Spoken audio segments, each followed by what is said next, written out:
জাতীয় পার্টি প্রতিটি নির্বাচনে ছিলই বলে জাতীয় পার্টি টিকে আছে। আর নির্বাচনে যাওয়া কিন্তু কোনো একটা ক্ষতির কথা নয়, নির্বাচনে যাওয়া কিন্তু কোনো অপরাধ নয়। যেহেতু নির্বাচনমুখী দল, সে কারণে আমরা নির্বাচনে গিয়ে জনগণের ম্যান্ডেট নিয়ে আমরা দেখেন আমরা 90 সালের পরে কিন্তু আমরা 91 কিন্তু আমরা 35টি সিট পেয়েছি এবং 79টা সিটে কিন্তু আমরা সেকেন্ড ছিলাম। এবং আপনি দেখেন বিগত দিনগুলোতে আমরা কিন্তু বিরোধী দলের ভূমিকা পালন করেছি, সরকারের গঠনমূলক সমালোচনা করেছি। এখন যে কোনো ব্র্যান্ডের পুরাতন এসি বদলে নতুন ওয়ালটন এসিতে উপভোগ করুন 25% ছাড়।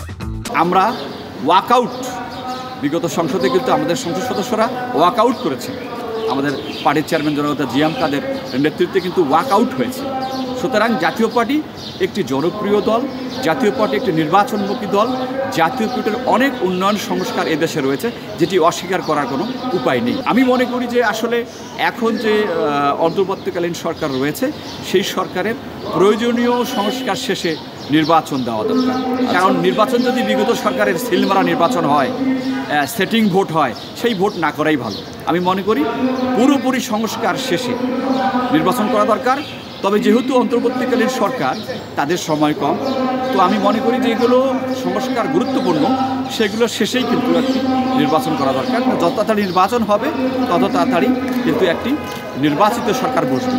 যারা বেশি ভোট পাবে তারা সরকার হবে, যারা কম ভোট পাবে তারা বিরোধী দল হবে। আর পাশাপাশি আমি মনে করব যে জাতীয় নির্বাচনে একটা ক্রাইটেরিয়া থাকা উচিত, যেমন প্রার্থীদের ক্ষেত্রে মিনিমাম গ্রাজুয়েশন, কমপক্ষে প্রার্থীদের যোগ্যতা বিএ পাস হয়। এটি আমি দেশবাসীর কাছে, মিডিয়ার কাছে এবং সবার কাছে আমি আবেদন রাখবো যদি কমপক্ষে গ্রাজুয়েট হয়। বিগত 3টি ভোটে কিন্তু দেশে ভোট হয়নি, সাধারণ ছাত্ররা, জনগণরা ভোট দিতে পারেনি।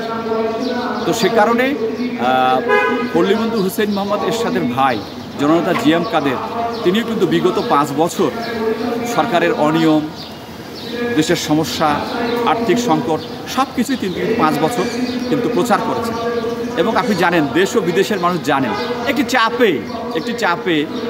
চাপে রাতের অন্ধকারে একটা পেশি শক্তি চাপ দিয়ে তাকে নির্বাচনে গিয়েছেন, কিন্তু নির্বাচনে যাওয়ার লোক না, তাকে জোর করে নিয়ে যাওয়া হয়েছে। জাতীয় পার্টি পল্লীবন্ধু হুসেইন মোহাম্মদ এরশাদের সৃষ্টি করা একটি দল, যে দলটির জনপ্রিয়তা রয়েছে, দেশে বিদেশে গ্রহণযোগ্যতা রয়েছে।